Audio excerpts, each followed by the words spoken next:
Morning, everybody. Hope everybody's well. Happy Tuesday for those that are here live. Happy whatever day of the week it is for you. Thanks so much for joining us. I know that people are starting to go back to work now, so some people are hearing this on demand where they were with us live. Wherever you are, thanks so much for joining and sticking with us. We've been talking yesterday about the idea of infusing energy into time. I want to start taking the properties that are in our lives and start playing with them more. So important that we, I guess, like, de-dramatize. Is that the word? I don't know. I think there's probably a better word. De-dramatize the properties around us. We have to recognize that what's inside us is the most important property, which is a piece of God, which is the energy that is spiritual, and what's around us is the physical world. And we could be much more creative, from the word to create, in the world than we think. This, I mean, for the rule followers, I know this is harder, but you learn this in life. You ever wonder, like, why some people, like, can barely pass out of high school and seem to thrive as soon as they graduate? It's not because, like, there was, like, some hidden genius locked inside there. I know we like to pretend that. I know it makes for a good story when we tell over about the guy who's got an F in every category and then, like, started 6 companies, like he was like a hidden genius. Yeah, everyone has certain genius inside them. If you want to, like, break down, like, what was the main reason is because when you get out into the outside world, you get rewarded for not following rules. Now, you have to navigate that properly. You can't just break rules all day. But typically, whenever you see any level of innovation, from macro innovation, we're going to now start bringing cars to the market. We're going to go and now make electric cars. We're going to change the way we do these things to micro innovation. Hey, how come in the office everybody always does this at 9 a.m.? Why don't we do this at 9 a.m.? And everyone's like, I don't know, we've always done it that way. But, like, why? Like, why don't we all get together for 10 minutes and just catch up on our day? Everyone's like, who does that? And it's just like, I don't know. Like, you know what I'm saying? Micro. Usually, whenever you see innovation, there's a rule that gets bended. Now, you have to know how to navigate rules, right? Like, there's certain rules you can't bend. But the idea that we look over at the world in front of us and we are not overwhelmed into compliance, but we recognize that we are co-creators, is a fundamental tenet of being a human being vis-a-vis a relationship with God. He created a world intentionally, if you will, imperfect. Even though it's perfect, but it's intentionally imperfect. Because it wouldn't be fun if you build the Lego set for the little kids. You have to break the pieces open and let them build the set. That's part of the fun, is building the Lego. If every time they are about to do something, you do it for them, that's not fun. If every time, this would never happen. I think I saw a movie this when I was like a kid. Like, if you're playing football and as you're running, the guy blocking you take out a gun and shoot him, you get a touchdown, but that's not fun. Not to mention you'll go to jail, and it's wrong. But, like, part of the fun of the sport is trying to figure out how to avoid the defense. So the creation of a world that is intentionally imperfect is part of the greatest gift that God gave us. Now, it comes with moments of of perceived darkness. By giving this person the ability, they can choose wrong 100%. And we're constantly wanting God to swoop in at any moment and fix it. But we have to recognize that part of the challenge of life is the mechanism to bring out the best in us. That means we're co-creating. That's the deal. 6 days a week, you co-create with God. That means that we have to stop being so enamored by the physical world. This is so, if we'd have to do a show on my humble opinion of what are the traits of like really great entrepreneurs, this is one of them. They are not enamored by status quo. They are not enamored by the physical world. They assume that they can fix it and change it. We don't have to be an entrepreneur, but understand that the power that is inside us gives us the ability to be a co-creator in the world around us. Babies don't fall from the sky on purpose. They don't grow from trees on purpose. God is teaching us. You have creative capacity. I've infused you and endowed you with a Tselem Elokim, a vision of, if you will, of me. The human being is the representative of the divine. That means that when you look at properties that are physical properties, do not be thrown by them. You have the ability to influence them and change them. You can change your brain. We don't have to be subject to our brain. The feeling that we all have, which is what I was exposed to like before I was 20, that's my life. People feel this way, me included to some extent. Well, when I grew up like this, or I saw this, or I went through this background, or this education, or this, or whatever. I know people that are trying to make strides in their spirituality, and what blocks them is I didn't have this growing up. Okay. You didn't have email growing up. All right, like big deal. You didn't have a phone in your hand. You didn't have Zoom growing up. You're not going to use Zoom? We get this like thing. We're so enamored by our brain. Your brain is just a computer. You can change it. To some extent. I don't want to like overdo it, but okay. We have a range. We could manipulate it. We could condition it. We know people that have a lifetime of eating incredibly unhealthy. And then you see them a few years later and something happens and they change their whole approach to food. We know people that had relationships that have been incredibly terrible and something triggered and they have changed themselves. We know people like this. And to some extent, we are people like this. We are co-creating with the power that God gave us. Now, if you want to like break it down to truth, it's really not us. It's really Him giving us the power every second. But let's get there next. The truth is the power that we have is really not our power. It's really Him. It's really the divine giving us the power every second. In Hebrew, it's Kihu hanoten lecha koach la'asot chayil. It's He gives you the power to make.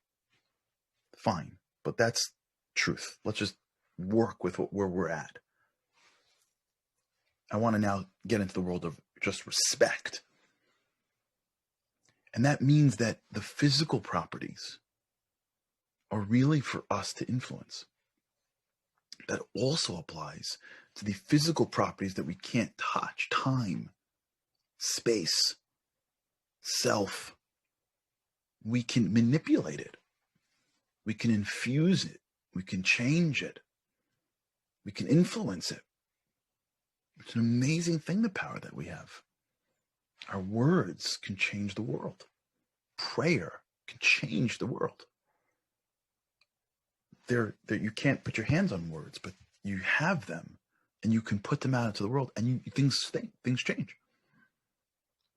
But your energy. But I want, as you hear this, you to understand what I'm saying. I'm not talking about like some like fluffy, cutesy, kumbaya-y, like your energy. I'm talking about an actual energy source called spirituality that is real, that you have, that you can direct somewhere. I want you to feel that you are holding the keys to a nuclear power plant, and you can direct where that energy goes. You can figure out which pipes to put it through. It's real. You don't have to touch it to believe in energy. Scientists that study this don't need to taste energy to know that energy is real. And me and you have it. It's a gift that comes along with time. And we're stewards of energy. We are not just stewards of time, we're stewards of energy. Divine, powerful energy. We're nuclear plants. And if we're given more energy, it's because we got something to do with that energy. And when we go into our day, when we go into the time that we're about, when we go into the things we need to engage in, when we look at the blocks called our day, which are just blocks of time that click, click, click, we could turn to those times and infuse it with energy and give us the strength during that time to do a little bit more than we thought possible. But it won't work if we are the slaves to time. That was one of the greatest gifts that God gave us. There's so much symbolism here. I mean, the first command that God gave the Jewish people in Egypt was to sanctify the month, because he was teaching us that you are going to control time now. I'm taking you out of Egypt. I am taking you out of someone else who controls your time. A slave is controlled in its time, and I'm giving you the gift of time. I'm not just giving it to you so that it clicks off. I'm giving it to you so that you now have gifts. The gift, if your eyes are open, you have the gift of energy that's inside you. You have me inside you. You now have me, you have time, you have properties, you got stuff to work on in the shed. You got Lego pieces. You got stuff. Go make something happen. I don't know, make a project. I don't know, here's crayons and paper and a scissor. I don't know, make something for me. It's Father's Day. It doesn't matter if it looks ridiculous because it's yours, and I don't care about what you make. I'm the dad. Just make me whatever you want, but just make something. God's like, do what you got to do. We can talk about what that is, but just do what you got to do. You got time, you got energy. Go do something. But the first thing we got to do is look at those times and almost envision us increasing the energy into those times. Because if we go through our day energy-less, we're not going to be accomplished. Not because we don't have the talent, not because we don't have the energy. It's because we just haven't connected the dots. And just easier to be comfortable. Or just easier to be mad at somebody. It's hard, by the way, it is hard to bring the energy. Consistently. It's hard. If you ever get up every day at the same time, it's hard sometimes. It's hard to do the same thing every day with enthusiasm. It's easier to be all over the place because every time you have that taste called variety. But if you're doing things consistently, which is what you need to do to be great at anything, it's hard to bring the energy. So we just assume that the energy comes to us, but it's not true.